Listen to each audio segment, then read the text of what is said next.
Astaghfirullahaladzim.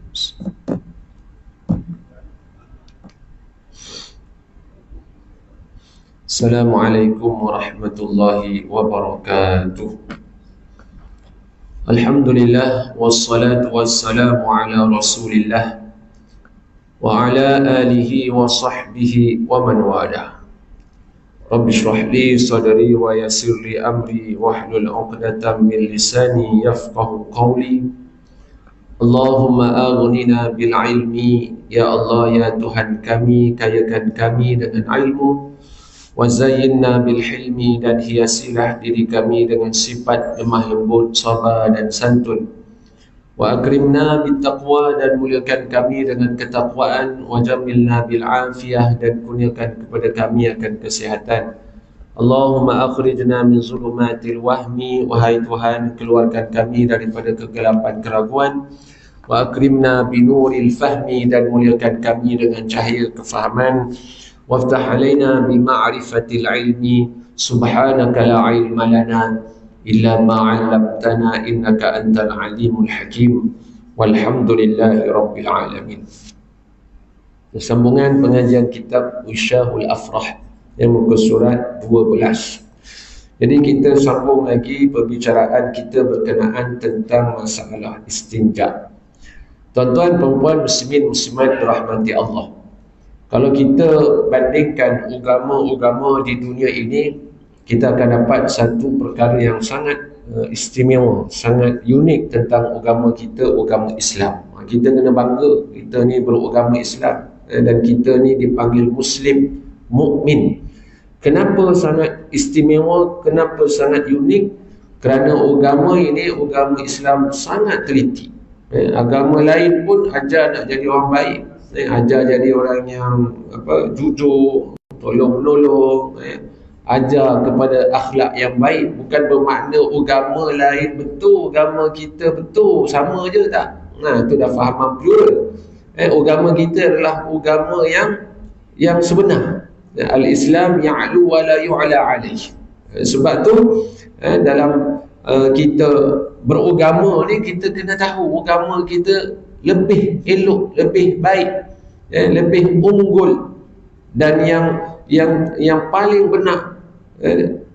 Tidak ada agama lain melainkan agama Islam.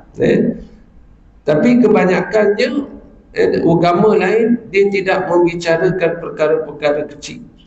Contohlah, kalau kita tengok, kita belajar ni masalah istinja, nampak kecil, remeh-temeh, tak payah sebut pun tak apa, tapi agama kita sebut. Daripada sekecil-kecil perkara sehingga sebesar-besar perkara. Agama lain kalau soal perkara kebiasaan rutin, soal budaya, soal peribadi, dia tak ikat dengan nilai ibadah. Tapi agama Islam tak begitu. Agama Islam daripada sekecil-kecil perkara sehingga sebesar-besar perkara diikat dengan ibadah. Mana setiap saat, setiap detik kita sebagai orang yang beragama Islam, hamba Allah Ta'ala, setiap kehidupan kita itu adalah ibadah. Inna salati wa nusuki wa mahyaya wa mamati lillahi rabbil alamin. Salat aku, ibadat aku, hidup mati aku, semua kerana Allah Subhanahu wa Ta'ala. Mana keseluruhan hidup kita ialah apa dia tuan-tuan? Ibadah. Keseluruhan hidup kita adalah ibadah. Jadi dalam Islam kita belajar ilmu namanya fiqh. Awal-awal bab dibicarakan berkenaan dengan taharah, bersuci. Dalam Islam, dalam agama kita, dalam bab bersuci, masuk tandas ada doa, keluar tandas pun ada doa. Kita belajar cara nak bersih najis pun ada hukum, ada adab, ada sunnah. Sampai ke tahap tangan mana nak guna pun agama kita ajar. Mana ada agama seperti macam ni? Nak guna tangan mana ustaz? Nak basuh ni kan? Nak tahu belaka tak? Tahu tu setelah mana kita belajar. Kalau agama lain ikut pandai lah. Tak nyuci pun tak apa, tak bersih pun tak apa. Berapa kali gosok, berapa kali lap kan? Air dulu ke, ataupun kena cebok belakang dulu. Siap minta doa kepada Allah Subhanahu wa Ta'ala. Jadi ini satu perkara yang sangat istimewa. Agama kita agama yang nak mendidik jiwa supaya kembali kepada Allah Ta'ala. Islam nak didik manusia supaya ada amanah, rasa amanah. Walaupun di tempat yang paling sunyi, tak ada orang, kita je kan. Sebab di tandas tak ada orang tengok. Ada orang menggatal dia skodeng kan. Kalau kita ni tak ada orang nak skodeng lah Dalam tandas tak ada orang nak puji, tak ada orang nak tegur. Di situlah, walaupun dalam tandas tempat cemar, tempat kotor pun ada adab kepada Allah Ta'ala. Dalam tandas pun boleh jadi ibadat. Masya Allah. Ibadat macam mana? Kita buang tu. Kita buang tu sebab apa? Sebab ada rasa sakit, rasa tak selesa di perut. Kalau tak selesa di perut, semayang tak khusyuk. Bila kita buang, khusyuk. Tak berasa dah sakit perut. Maka ibadat kita ada kualiti. Lepas tu, kita nak masuk tandas tu ada doa. Apa dia? Doa masuk tandas. Tak ingat kena tanya cucu, tanya anak kita. Apa dia? Allahumma inni a'udzubika minal ajzi. Ka Allahumma barik lana fima razaqtana. Ka Allahumma laka sumna wa bika amanna. Allahumma inni a'udzubika minal khubzi wal khaba'is. Nak masuk tandas pun dapat pahala. Masuk tandas pun ingat Tuhan. Keluar tandas, apa dia doa dia? Pendek je. Ghufranaka. Ya Allah, aku minta ampun dengan kau, ya Allah. Sebab apa? Ulama kata, sebab dalam tandas kita tak boleh nak zikir hati. Zikir hati, zikir lidah. Haram kita zikir subhanallah, subhanallah. Apa pok mak tu? Duk tasbih dalam tandas. Haram. Tapi hati tak ada masalah. Kita ingat Allah Ta'ala. Kita ingat Allah Ta'ala. Terlintas ingat pada Allah Ta'ala. Istighfar dalam hati. Dikira ibadat. Dikira ibadat. Inilah istimewa agama kita. Agama Islam. Jadi malam ni kita nak sambung balik perbicaraan yang kita nampak kecil, tapi sebenarnya besar. Sebab apa besar? Sebab dia melibatkan ibadat kita, melibatkan semayang kita. Tu ada setengah tu kata basuh bengok pun tak betul, semayang tak sah, semayang tak khusyuk. Sebab apa? Basuh bengok pun tak betul. Basuh bengok tak kena, basuh kencing tak kena. Dalam satu hadis Nabi kata ramai mana orang yang Allah Ta'ala azab dalam kubur. Sebab apa? Sebab tak cermat dalam qada hajat. Tak cermat. Bila tak cermat, dia melibatkan apa? Semayang. Pergi semayang. Semayang dalam keadaan tidak sah. Sebab apa? Ada najis yang tak bersih. Baik. Jadi mana kita sambung kat kitab tu. Dan jika beristinja ia dengan batu, situ ke? Tengok. Dan makna pada makna batu itu pada istinja tiap-tiap suatu yang keras yang suci menanggalkan najis. Jumpa tak? Nampak tak kat mana tu?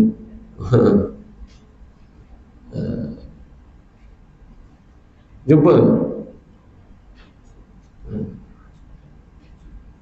Muka surat 12. Bermula syarat istinja. Situ atas sikit, pergi dekat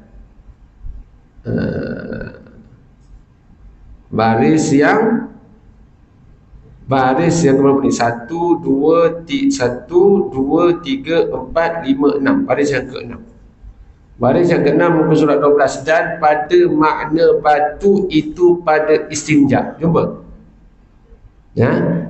Jumpa tak jumpa?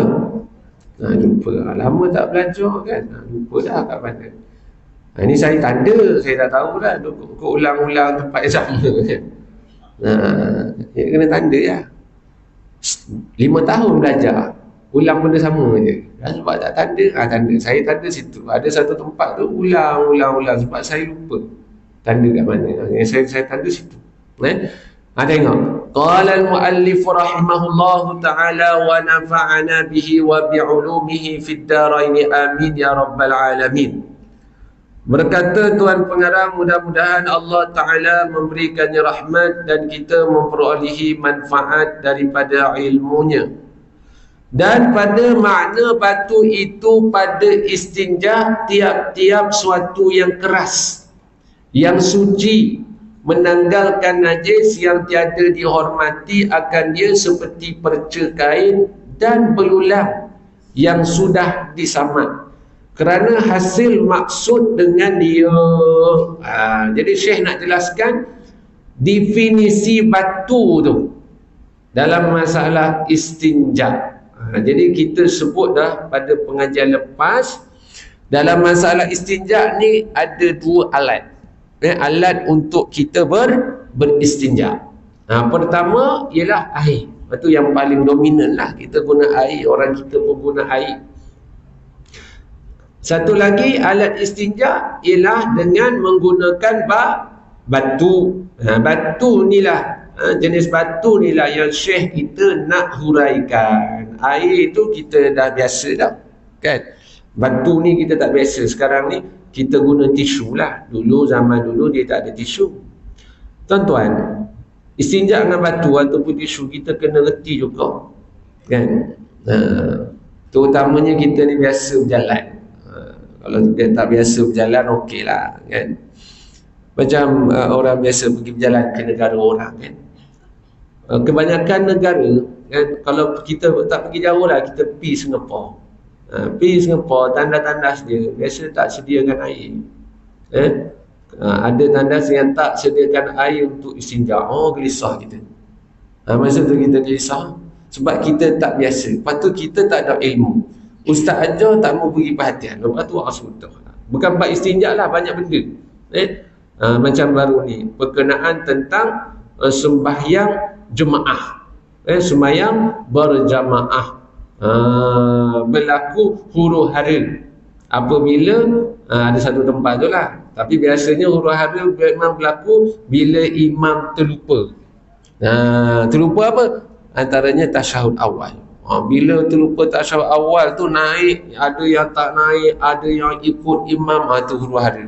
Nak tanya ustaz, tengah sembahyang. Nak WhatsApp ustaz, tak ada nombor, kan? Masa ustaz tengah tak bagi perhatian. Sebab tu ilmu ni penting. Mungkin tak kena sekarang, masalah tu dia kena akan datang. Ataupun bukan kena pada kita masalah tu, kena pada orang dan kita boleh tolong. Tuhan kata apa? Wa ta'awanu 'alal birri wat taqwa. Hendaklah kamu bertolong-tolong atas jalan kebaikan dan jalan takwa. Antara jalan kebaikan, jalan takwa tu ialah dengan kita beri penjelasan kepada orang. Terutamanya dalam masalah ibadah. Dan tu. Jadi kena reti juga dalam masalah ni. Contohlah benda perkara lain yang saya biasa jumpa, kan? Yang tak biasa, contoh solat musafir. Solat orang yang musafir seperti jamak qasar. Ada orang tak biasa, kan? Tak biasa, tak erti sembahyang jamak dan qasar. Sebab apa? Dia jarang-jarang, bukan pergi negara luar negara, dia pergi negeri lain. Daripada Johor nak pergi mana? Pergi Perlis. Tak biasa berjalan. Bila ajak berjalan, kau tak erti nak jamak qasar ni. Dia habis lah. Hilanglah fadilatnya, kan? Hilang fadilat orang yang musafir ni. Tuhan bagi hadiah untuk dia jamak qasar, tapi dia tak jamak dan qasar. Dia kata tak biasa. Tak boleh gitu. Tak biasa itu ikut apa? Ikut hantu lah, ikut syaitan. Saya tak biasa, saya tak selesa nak jamak qasar. Sedangkan kita dituntut untuk ambil rukhsah, hadiah yang Tuhan beri pada musafir yang melalui perjalanan yang jauh, 2 merhala atau lebih. Sama juga punya batu ni ataupun tisu. Sekarang ni tak apalah, tak belajar air banyak. Memang masa ni air banyak, tetapi keadaan-keadaan tertentu kita boleh teruji dengan air tiada. Tapi dalam masalah istinja dengan batu ni, dia tak ada kait dengan macam tayamum. Tak ada air baru boleh guna batu tisu untuk istinja. Dia bukan isu sama macam tayamum, tidak. Kalau ada air sekalipun banyak, kita boleh guna tisu ataupun batu untuk beristinja. Baik. Balik semula. Sebab dah 15 minit dah cakap bab ni kan. Isyak kejap lagi tu 8.35. Baik. Jadi saya nak sebut berkenaan tentang batu. Ciri-ciri kriteria batu, ataupun sekarang kita guna tisu. Tisu orang mana guna? Orang Cina kita. Orang kita, orang Islam tak pakai. Jangan lekeh macam tu. Kita dah belajar pada pengajian lepas, kalau kita istinja, mana paling afdal? Paling afdalnya ialah kita himpun. Kita gunakan tisu dengan air. Tapi kalau tak nak guna dua-dua, mana paling afdal? Air. Lepas tu baru tisu. Sebab apa afdalnya himpun dua-dua, guna tisu dengan air? Sebab kita boleh jimatkan air. Ni orang kita ni dia mewah dengan air. Tu dia tak berasa susah dengan air. Air banyak tempat kita. Cuba pergi negara lain. Air tak ada, air ada tapi tak keluar air. Jadi agama kita ni luar biasa. Dia ajar kita supaya berjimat cermat. Adab pada sumber. Air ni sumber. Air ni sumber. Bukan hak milik kita. Saya bayar. Memanglah kita bayar. Tapi sumber nikmat daripada Allah Ta'ala. Yang tak boleh kita kufur nikmatnya. Air ni adalah lambang kehidupan. Jadi kena jimat air. Jadi bila kita guna batu, tisu, kita jimatkan air. Tak banyaklah kita guna air. Bahkan ulama' tasawuf sebut, seseorang itu sukar khusyuk dalam hati sebab sifat membazir dia. Innal mubadzirina kanu ikhwana syayatin. Orang bazir ni saudara siapa? Saudara setan. Dalam satu hadis dulu dekat TV pun biasa sebut kan. Seseorang itu dia berwuduk dengan air yang banyak, walaupun di sungai yang mengalir. Dia tanya Nabi, adakah aku dikira membazir menggunakan air yang banyak di sungai yang mengalir ni? Ya, dikira membazir. Jadi bila seseorang tu membazir, semayang dia susahlah nak khusyuk. Duk teringat, tadi sembang dengan member pasal benda, pasal tayar kereta. Tayar kereta aku ni dah botak dah, tak ada. Dia bawa mari dalam semayang. Sebab apa? Cakap banyak. Cakap banyak, jadi susah nak khusyuk. Lepas tu bila khusyuk tak ada, maka nilai solat tu tak ada. Kefarduan tu terangkat, tapi pahala tiada. Puncanya apa? Benda kecil-kecil ni kita tak jaga. Benda-benda kecil kita tak jaga. Adab tu. Adab sebelum kita melakukan ketaatan. Baik. Jadi batu yang Syekh kita sebut Ustaz tadi tak masuk-masuk kan. Ada sifat dia. Pertama, makna batu di situ ialah semua alat yang boleh digunakan untuk membersihkan najis selain daripada air. Ciri-ciri dia, pertama, selain daripada air tu, dia kata batu tu sesuatu yang keras, iaitu bahan pejal, bukan lembek, bukan cecair, bukan mendali, bukan seperti apa panggil, apa yang panggil macam tanah liat tu, ataupun macam agar-agar tu dia panggil apa, bukan agar-agar, dia panggil benda yang lembek-lembek tu. Tak boleh guna. Kalau nak guna apa, benda yang keras boleh, contoh kepingan kayu, boleh. Tapi nak tengok kepingan kayu, tengok juga jangan kepingan kayu yang boleh mencalarkan, melukakan kita punya kemaluan tu. Tulang keras yang sudah disamak, boleh guna. Perca kain yang tebal, yang kering, boleh kita guna. Perca-perca kain yang kita tak guna dah, boleh kita guna untuk beristinja. Itu yang pertama, mesti keras. Yang kedua, ia mesti suci. Kain tu kena bersih. Tak boleh kain tu bercampur dengan benda-benda najis. Kalau guna kertas, kertas tu tidaklah bercampur dengan apa? Kertas tisu tu tidak terkena najis lain. Kalau tulang belulang mesti dah disamak. Tulang belulang selain daripada tulang belulang khinzir, babi dengan anjing. Itu yang keberapa? Yang kedua. Ciri-ciri yang ketiga, batu tu ataupun seumpamanya mestilah boleh menghilangkan najis. Boleh menghilangkan ain najasah tu. Apa nak ain najasah tu? jirim najis tu, dia boleh tanggal. Jadi najis, ya, dia punya kesan najis tu, sifat najis tu dia tak boleh ditanggalkan melainkan dengan air. Seperti color, bau, rasa. Rasa macam mana ni? Ingat lagi tak rasa macam mana? Rasa najis tu. Rasa dengan lidah ke apa? Sifat najis tu mesti kalau guna air kena tanggal sifat-sifat bau, warna dan rasa. Bau tu kita reti lah, bau busuk tu ya ada lagi. Dia mari datang tepi kita, buat bau ni. Tak bersih pun masuk ni. Yang kedua color, kan? Color. Yang ketiga rasa ni bukan dengan lidah, rasa dengan sentuh kan. Ada berasa lagi. And then, saya minta maaf tuan-tuan, benda ni memang kotor tapi kena belajar.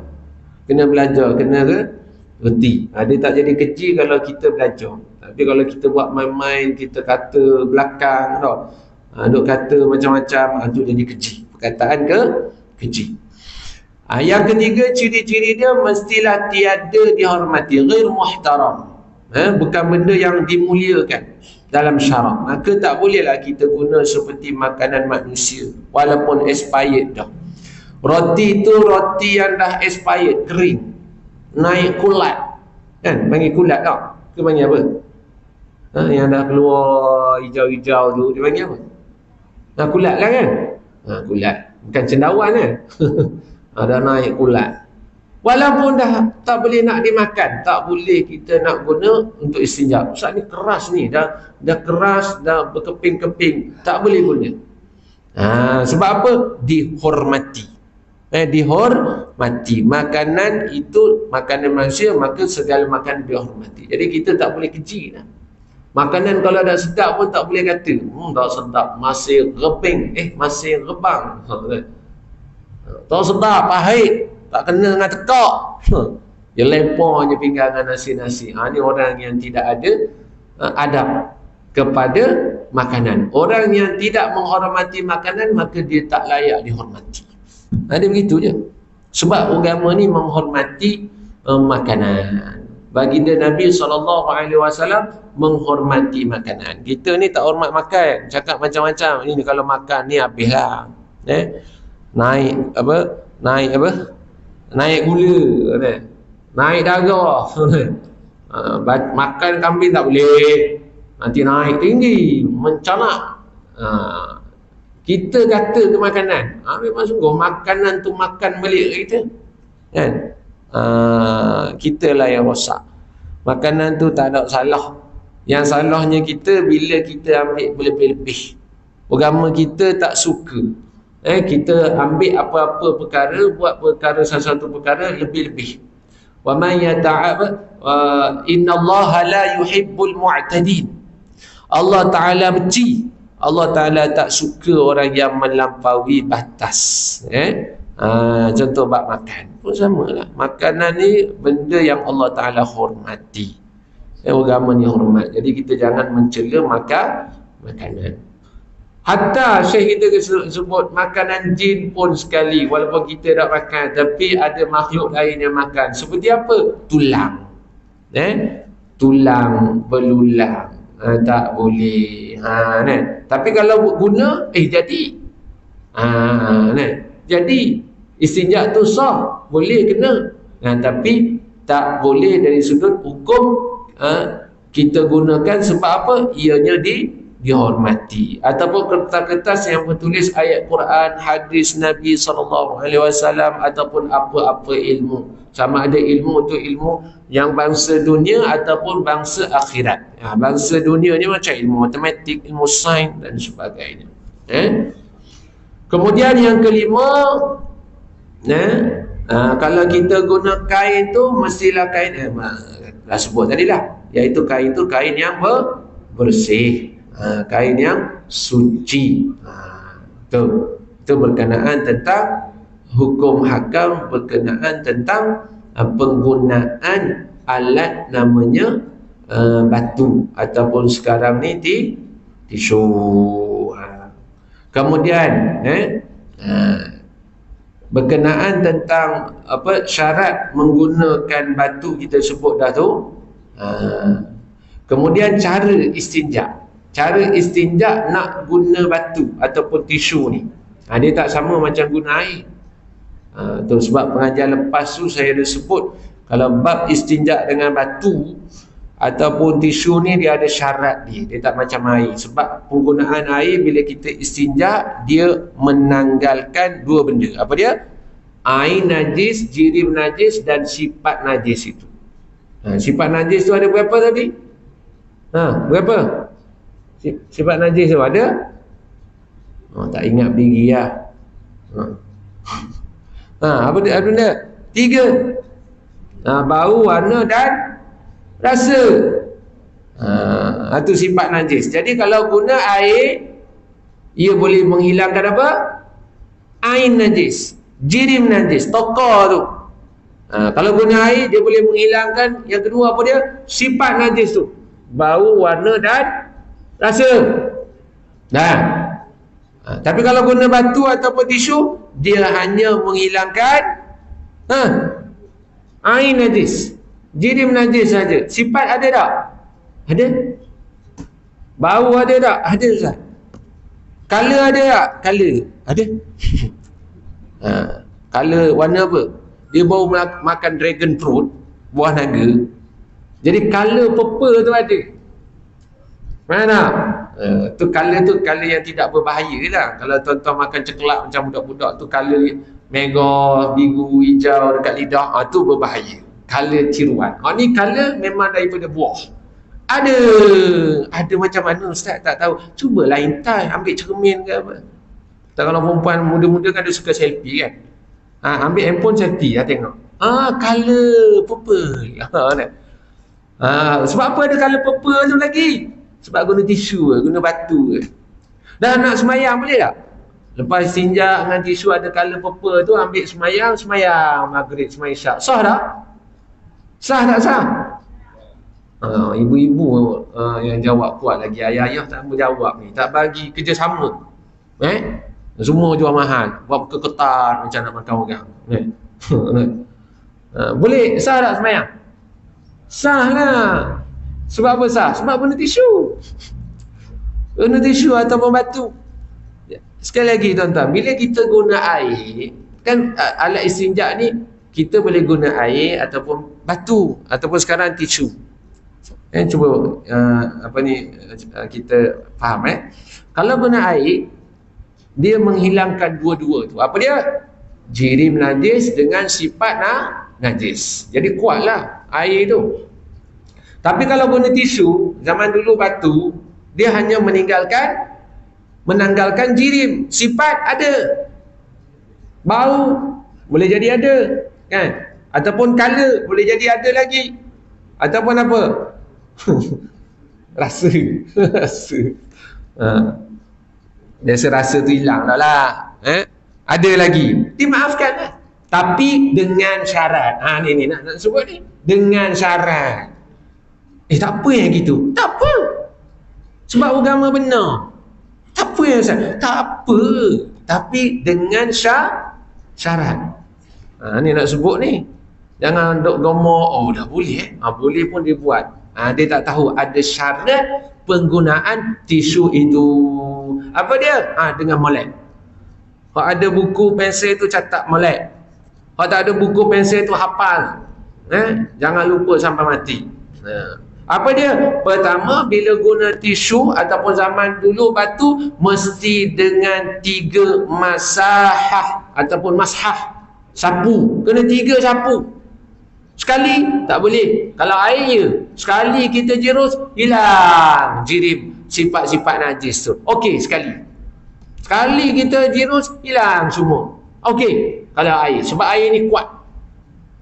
Tapi kalau guna tisu, batu, wajib 3 kali sapu. Walaupun sekali sapu tu, tanggal Ustaz, tak ada dah najis. Wajib 3. Wajib 3. Kalau kain tu, kalau tisu tu, ambil tisu sikit. Kan? Ambil lagi satu tisu sikit, ambil lagi satu tisu sikit, gitu. Punya benda tu serok sikit. tengah sapu bawah. Kuat sangat. Jangan gahar, tahu gahar apa bahasa dia sini, jangan sapu ke apa, jangan sapu kuat sangat, gonyoh kuat sangat. Tengok tisu lah, kalau tisu tandas ni memang kasar. Saya pergi baru ni pergi Uzbekistan baru ni. Saya ingat tisu tu lembut, kalau tisu tu kasar saya gahar kuat. Tapi masa pergi Uzbek ni memang saya praktik sungguh penggunaan tisu. Pergi mana-mana tandas tak ada air. Ada setengah negara memang pilih air macam tempat kita tak ada, tapi dalam lubang jamban tu dia ada. Kita pulah sup dia keluar gitu kan. Tu biasa-biasa abang haji, pak haji, mak ajah kan, dia pergi tandas airport, dia menggelabah nak panggil mutawif kat luar, dia menggelabah mana pilih air. Dia pun nampak pilih air, dia menggelabah, panik, dia pun buka tu habis kena habis baju basah kan. Relax, tenang. Tenang. Jadi kalau tak ada air sekalipun, tenang dulu, relax, fikir.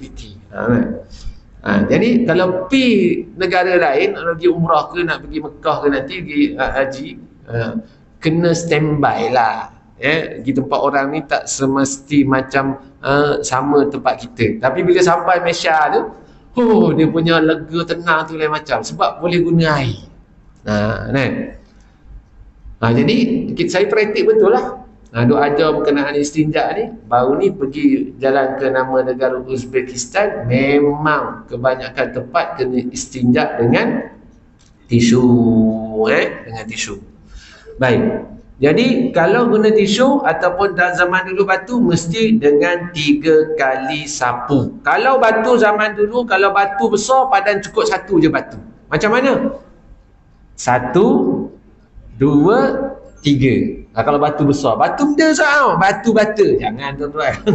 Batu bata. Batu bata tak boleh, habis lah. Batu apa? Batu sungai. Kan? Tengoklah batu, jangan betul sangat. Ustaz kata batu. Kalau di Sudan ada batu yang khas.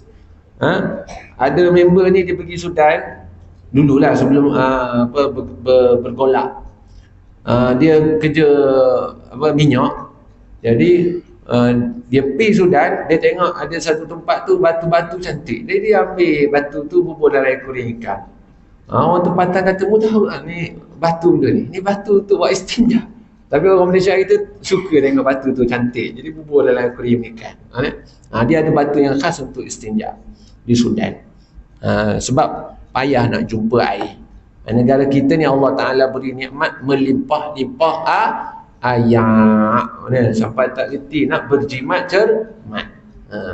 Tanya jawatan bahasa masjid, marah tak kalau air tak dijimatkan di masjid? Marah tu, tengok kat luar ada tak, sila berjimat cermat. Air kap air, bukan air tok kau, air masjid. Tak gitulah kan. Tolong jimat cermat air masjid ini. Jadi 3 kali apa tadi? 3 kali sapu.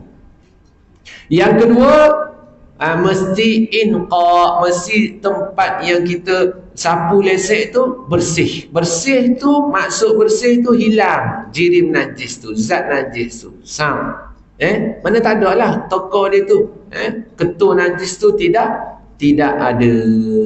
Kalau contoh 3 tu ada lagi jirim air najis tu, wajib tambah yang keempat. Kalau kali keempat lesek ada lagi, tambah yang kelima. 5 tak cukup, tambah 6. 6 genap tu ganjil. Genap. Maka sunat, walaupun dah 6 kali sapu lesek tu bersih, sunat ganjilkan. Sunat apa? Ganjilkan. Jadi tambah 1 kali lagi, jadi 7. Okey? Jelas? Yang ketiga, syarat dia, najis yang keluar tu jangan dia kering. Kalau kering, maka batu tak boleh guna lagi. Wajib guna air. Kita pun tak boleh gambar macam mana najis dah kering tu. Najis keluar dah kering, bukan najis manusia. Najis macam siapa? Najis macam kambing. Kambing kalau keluar najis tu kan kering. Tuan-tuan nak tengok? Tak ada kerja Ustaz nak tengok. Dia kering. Toing bulat-bulat. Jadi kalau keluar tak boleh dah. Ataupun dia keluar, dia kering dekat. Saya minta maaf tuan-tuan, memang nampak geli, tapi ini hukum tuan-tuan, hukum. Dia dah keluar, memang tempat kita boleh jadi dia tak berlaku sebab air banyak. Air banyak. Tetapi boleh juga berlaku macam dulu saya sebut awal-awal dulu, kalau berlaku kepada orang yang uzur. Ini ilmu ni sangat berharga bagi siapa? Bagi orang yang menguruskan orang tua yang uzur. Kadang-kadang dia tak dan nak basuh begok orang tua dia, mak dia yang uzur, sampai kering najis tu dekat tempat keluar. Kita nampak tak ada kena-mena dengan aku, kita belum diuji lagi. Bila kita dah uji, ustaz, baru cari ustaz. Kering najis tu dekat punggung tu, dekat tempat keluar najis, tak boleh dah guna tisu. Boleh tak ustaz nak guna tisu basah? Tak boleh, wajib guna air. Sebab apa? Najis tu kering dah, berkerak dah dekat tempat keluar najis. Sebab apa jadi gitu? Sebab tak basuh lalu. Sibuk, kerja banyak ustaz, kan? Siang malam kerja banyak, mesyuarat online, mesyuarat tak online. Jadi ayah dia, mak dia yang uzur tu, dia tangguh uruskan basuh berak, basuh kecing. Tengok-tengok kering dah. Maka bila kering, wajib guna air, tak boleh guna lagi tisu. Itu syarat yang keberapa? Syarat yang ketiga. Syarat yang keempat kita sambung lepas raya. Mudah-mudahan ingat lagi lah. Jadi tak boleh lagi guna tisu tu. Tak boleh lagi pergi Singapura lah. Kalau nak pergi overseas, mesti cari air. Ada kawan saya tu, kalau dia pergi luar negara tu, dia sediakan air sendiri, botol air untuk dia istinja. Sebab bimbang risau-risau, tandas tu tak ada air langsung. Tempat kita ni kita kena banyak-banyak bersyukur sebab banyak air. Wallahu ta'ala a'lam. Sekadar tu saja. InsyaAllah panjang umur kita jumpa lagi. Bismillahirrahmanirrahim. Alhamdulillahirabbil alamin. Wassalatu wassalamu ala asyrafil anbiya'i wal mursalin wa ala alihi wa sahbihi ajma'in. Allahumma anshurna syu'urul mahabbati bainana warbit qulubana bil karamah wa ahsin akhlaqana bin nuri wal hidayah wa thabbit qulubana bi kulli ri'ayah. Allahumma rizqna mutaba'atan nabiyyin waj'alna minas sajidin wajhikal karim. Allahumma jammilna bil afiyati was salamah وحففنا بالتقوى والاستقامة وأعذنا من موجبات الندامة واغفر لنا وارحمنا ولوالدنا ولمن أحبنا وأحسن إلينا ولمن كان حق علينا برحمتك يا أرحم الراحمين والحمد لله رب العالمين. Terima kasih atas perhatiannya. Assalamualaikum warahmatullahi wabarakatuh.